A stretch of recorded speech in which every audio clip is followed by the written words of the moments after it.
Operation सिंदूर की सफलता पर दिव्यांग पीठ द्वारा मंगलवार को संकटमोचन मंदिर में एक विशेष धार्मिक आयोजन किया गया। इस अवसर पर दिव्यांग पीठ के पीठाधीश्वर स्वामी कृपानंद महाराज ने भक्तों संग मिलकर भगवान हनुमान के चरणों में 1.25 किलो सिंदूर अर्पित किया। स्वामी कृपानंद महाराज ने ऑपरेशन सिंदूर को भारतीय सेना की वीरता और संकल्प का प्रतीक बताया, जिससे पाकिस्तान के नापाक मंसूबों को ध्वस्त कर दिया। उन्होंने कहा कि ये भारत के लिए गौरव का क्षण है। सबसे पहले तो ये बता दें कि ये दिव्यांग पीठ द्वारा ऑपरेशन सिंदूर और राष्ट्र रक्षा के हेतु हनुमान जी के श्री चरणों में सिंदूर रूपी प्रार्थना अर्पित की जा रही है। दिव्यांग पीठ काशी के द्वारा महाराज जी तमाम बातें चल रही हैं ऑपरेशन सिंदूर को, कैसे देखते हैं आप लोग? विपक्ष वाले तमाम बातें, देखिए ये वक्त पक्ष और विपक्ष का नहीं, भारत दोनों का है। और जो विपक्ष में बोल रहा है उसको अगर जनता स्वीकार की होगी तो पक्ष में होगा, तो विपक्ष जो है उसका काम ही है विपक्ष जो होगा तो उसके सवाल क्या है। सीज फायर को लोग कह रहे हैं कि पाकिस्तान को जड़ से हटा देना चाहिए था, सीज फायर की क्या जरूरत है? पाकिस्तान का आज तक जड़ ही नहीं जमा तो हटाएंगे क्या? पाकिस्तान पानी का बुलबुला है, वो उभरेगा बंद हो जाएगा, उभरेगा बंद हो जाएगा। राष्ट्रीय फेरी पटरी ठेला व्यवसायी संगठन के राष्ट्रीय महासचिव अभिषेक निगम के नेतृत्व में मंगलवार को सैकड़ों स्ट्रीट वेंडर्स विभिन्न समस्याओं को लेकर नगर निगम कार्यालय पहुंचे।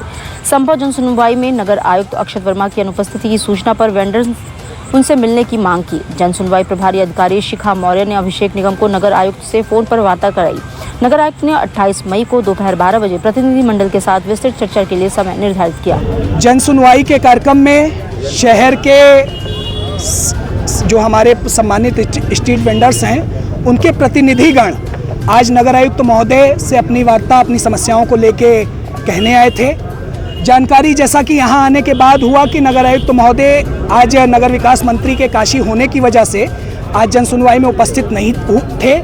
उन्होंने सक्षम अधिकारी को निर्देशित किया कि जो हमारी समस्याएं हैं उन समस्याओं से हम लोगों ने उन्हें रूबरू कराया और नगर आयुक्त महोदय से फ़ोन से वार्ता कराने के बाद इस बात को तय कराया कि कल सुबह 11 बजे नगर निगम में संगठन के जो हमारे मुख्य पदाधिकारी हैं उनके साथ पटरी व्यापारियों की समस्याओं को सुनेंगे और सुनने के बाद जो भी उसका उचित समाधान हो सकता है उसे तत्काल प्रभाव से करने का काम करेंगे।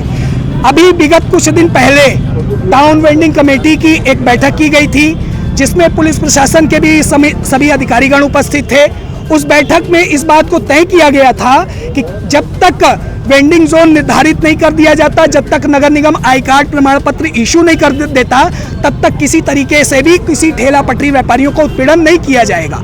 लेकिन उसके बाद भी लगातार थाना सिगरा, थाना कैंट, थाना लंका और विभिन्न थाना के थाना प्रभारियों द्वारा एक व्यापक अभियान चला के हम पटरी व्यापारियों का उत्पीड़न किया जा रहा है।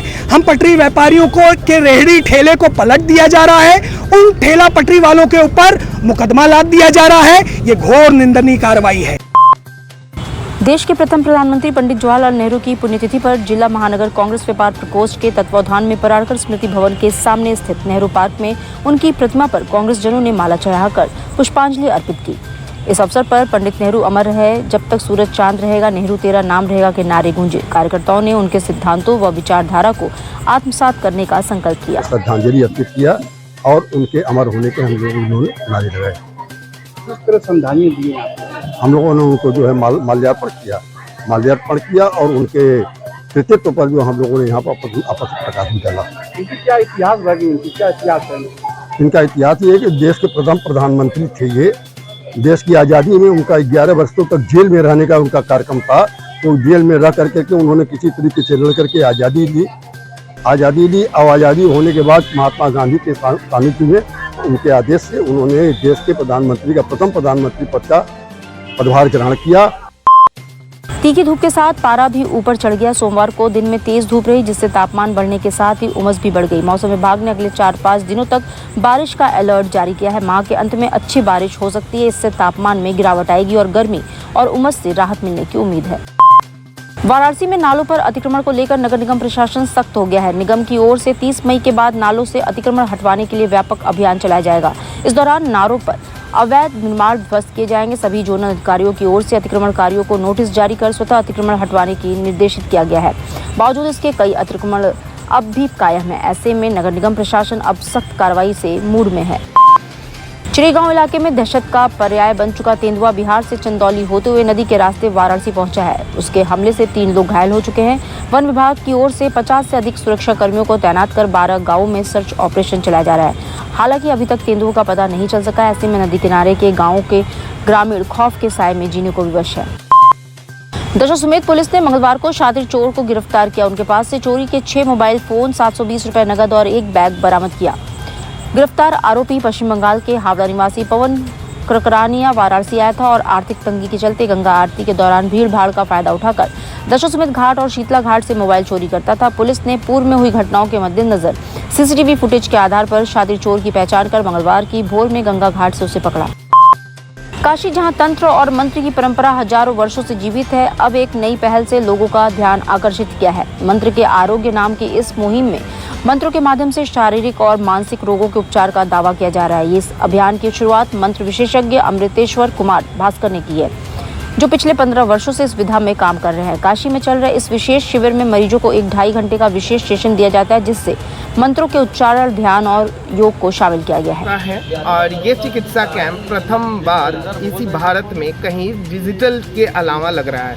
इसके पहले डिजिटली लगते रहे हैं, परंतु पहली बार ये फिजिकल वे में लग रहा है।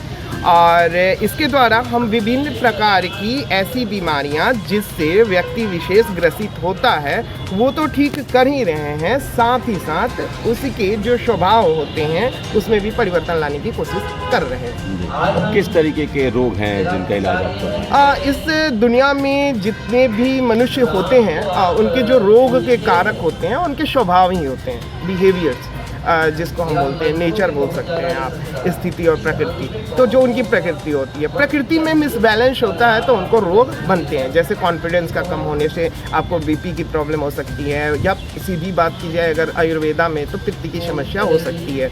अगर आपका न्यूरोलॉजिकल प्रॉब्लम है तो आपको वात की समस्या भी हो सकती है। तो डिफरेंट टाइप के प्रॉब्लम्स जो होते हैं लोगों के, हम सारे प्रॉब्लम्स पे काम कर रहे हैं। धर्म और आध्यात्म नगरी काशी पूरी दुनिया को लुभा रही है। श्री काशी विश्वनाथ कॉरिडोर के निर्माण के बाद वाराणसी में श्रद्धालु और पर्यटकों की संख्या कई गुना बढ़ गई है।